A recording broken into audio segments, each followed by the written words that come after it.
તો ખેડૂત મિત્રો આજે 12 સપ્ટેમ્બર અને આપણે વાત કરીએ કાલની, તો ઘણી જગ્યાએ રેડા ઝાપટા પડી ગયા અને ખેડૂત મિત્રોના પાથરા પલળી ગયા।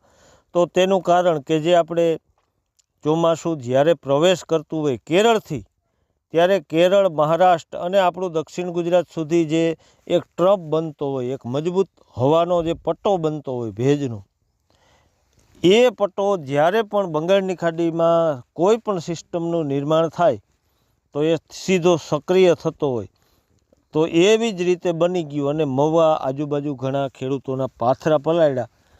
અને આજની જો 12 સપ્ટેમ્બરની વાત કરીએ તો અરબી સમુદ્રમાં જે ઓમાન તરફ જઈ રહેલી સિસ્ટમ આજે નબળી પડી ગઈ અને સાયક્લોનિક સર્ક્યુલેશનના રૂપમાં આવી ગઈ અને બંગાળની ખાડીમાં ઓડિશા અને આંધ્રપ્રદેશ સાઈડથી અપર એર સાયક્લોનિક સર્ક્યુલેશન જે બની ગયું અને આવતી 48 કલાકમાં મજબૂત થઈ અને લો પ્રેશરમાં રૂપાંતર થાય ને ધીમે ધીમે મહારાષ્ટ્ર સુધી આવે ને જોવા મળે એક વરસાદનો નવો રાઉન્ડ।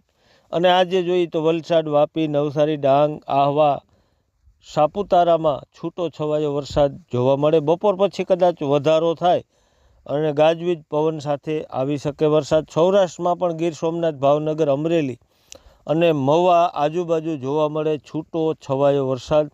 કચ્છમાં પણ ગઈ સિસ્ટમ છે તેના વાદળો જતા હોય તો ક્યાંક રેડા ઝાપટા જોવા મળે, બાકીના ભાગોમાં વરાપી માહોલ છે અને આ જે સિસ્ટમ છે તે પણ નાની સિસ્ટમ છે, કોઈ મોટી સિસ્ટમ નથી।